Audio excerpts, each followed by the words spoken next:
So guys, आपका स्वागत है मेरे इस यूट्यूब चैनल पे।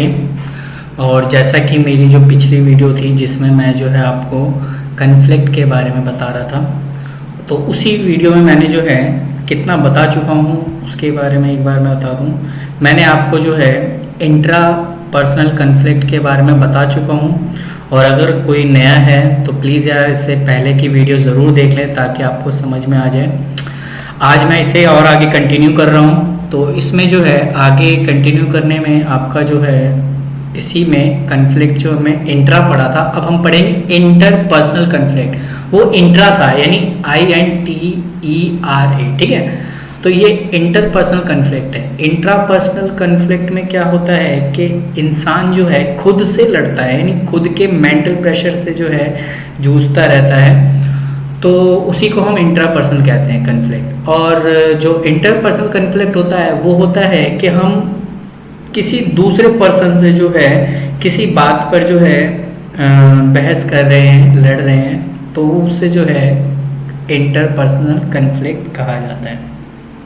अब हम किसी से बहस किस बात पे कर सकते हैं, वो 3 बातें दी हुई हैं। पर्सनल डिफरेंस, अब जैसे पर्सनल डिफरेंस का मतलब ये होता है कि हर एक का एक अपनी अपनी रिस्पॉन्सिबिलिटी प्रोवाइड करा दी जाती है कि अगर प्रोडक्शन डिपार्टमेंट का अगर कोई इंसान है तो वो सिर्फ प्रोडक्शन जब तक करेगा नहीं तो सेल कैसे करेगा। तो वही जो है सबों के इसके अकॉर्डिंग जो है।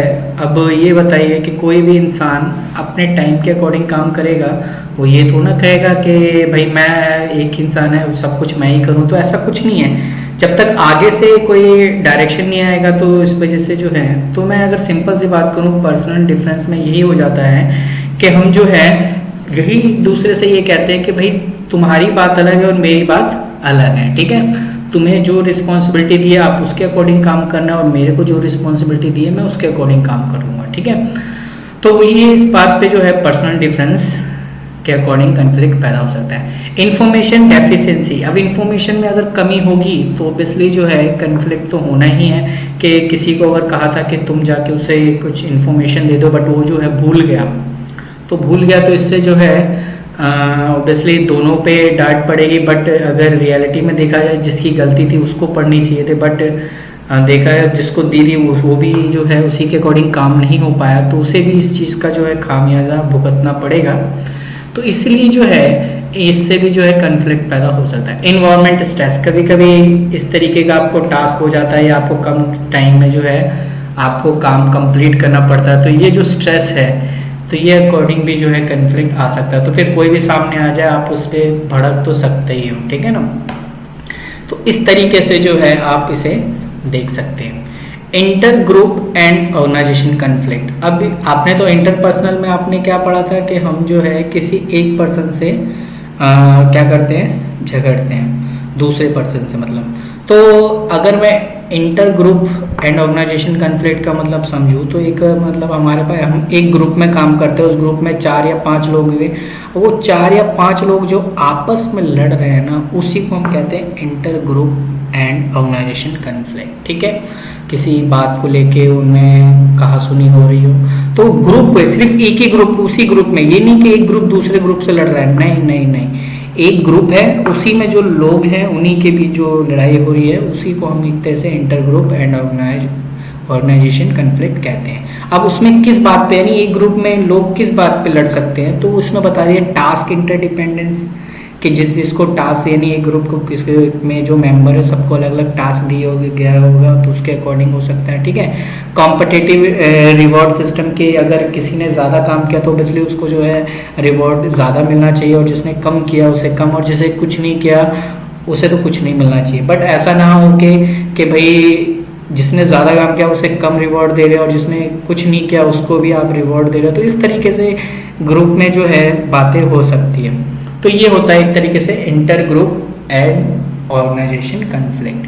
तो इस तरीके से जो है मैंने आपको इंट्रा पर्सनल कन्फ्लिक्ट और इंटर पर्सनल कन्फ्लिक्ट के, और तीसरा जो है intergroup and organisation conflict के बारे में बताया।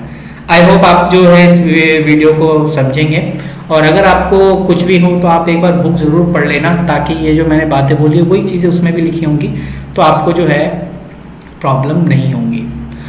अगला इसमें क्या है, various mode of through manage conflict. Conflict को जो है हम किस तरीके से मैनेज कर सकते हैं।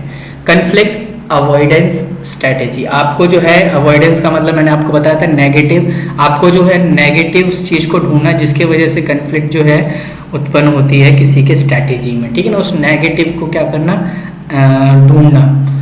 उसके बाद कन्फ्लिक्ट, अगर आप उस नेगेटिव चीज़ों को ढूंढ देते हो तो कन्फ्लिक्ट एंड डिफ्यूजन स्ट्रैटेजी, अब उस कन्फ्लिक्ट को क्या करना, आपने रिसॉल्व करना, ठीक है। दूसरा आपका यही होगा, काम के पहले आपको उस नेगेटिविटी को ढूंढना है जिसकी वजह से कन्फ्लिक्ट उत्पन्न हो रहा है, और फिर दूसरा काम उसको डिफ्यूजन करना। डिफ्यूज का मतलब आप समझते हो कि उसको एक तरीके से रिसॉल्व करना, ख़त्म करना।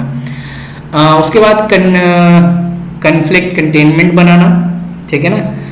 कंटेनमेंट यानी एक प्रॉपर कह दिया जाएगा कि भाई इनके बीच में तो उस आसपास जो है कोई जो है उसमें इन्वॉल्व ना हो, उस जो है कंटेनमेंट टाइप का बना देना, ठीक है ना। उसमें कोई और लोग उसमें इन्वॉल्व ना हो। अगर दो के बीच है तो ओबियसली वो दो के बीच ही सॉर्ट आउट हो जाए, पता चले और भी लोग आ रहे हैं, फिर उनके माइंड में भी कुछ होगा, फिर वो भी लड़ने लगे, तो इस तरीके से जो है हो सकता है ये जो है कन्फ्लिक्ट बढ़ जाए। और लास्ट चौथा पॉइंट जो है वो है कन्फ्लिक्ट कन्फ्रंटेशन स्ट्रैटेजी, ठीक है। तो इस तरीके से जो है आपका ये चारों स्ट्रैटेजी जो है जिस पे आप बात कर सकते हैं और इसे जो है रिसॉल्व किया जा सकता है। तो आपको ये चीज़ पूरी अच्छी तरीके से समझ में आई होगी। तो ये जो लास्ट पॉइंट है कन्फ्लिक्ट कन्फ्रंटेशन स्ट्रैटेजी, तो इसमें क्या है, इट इज़ अ स्ट्रैटेजी विधि use to make attempt achieve resolution by confronting problem related to the conflict. अब उसको रिजॉल्व करना ऑब्वियसली इसमें आपका यही होगा कि जो भी इसमें जो प्रॉब्लम होगी इसको जो है पूरे तरीके से सॉल्व कर देना जो है इसमें शामिल हो सकता है। तो ये कुछ बातें थी जिसमें आप जो है ये बता सकते थे कि कन्फ्लिक्ट जो है किस तरीके से आप जो है इसे मैनेज कर सकते हैं। आई होप आपको ये चीज़ थोड़ी बहुत तो समझ में आई होगी, और अगर थोड़ी बहुत भी समझ में आ गई तो यार बेस्ट है। आपको बस ये हेडिंग याद रखनी है जब आप एग्ज़ाम में दो, उसके बाद जब आप ये चीज़ें समझोगे तो ओबियसली आप बना के ही लिखोगे, बेशक आप जितनी भी बुक क्यों ना पढ़ लो, इसकी मैं आपको गारंटी देता हूँ। तो यार ये कुछ थे जिसके बारे में मुझे बताना था। आई होप आपको ये चीज़ समझ में आई होगी। तो अगले वीडियो में जो है इससे आगे की बात होगी जिसमें हम बात करेंगे what is organisation effectiveness and explain the different component and determinant of organisational effectiveness. तो इसके बारे में जो है बात करेंगे धीरे धीरे। तो आज की चीज़ें यहीं समाप्त होती है, अगली वीडियो में बात करेंगे, ठीक है। तब तक के लिए थैंक यू।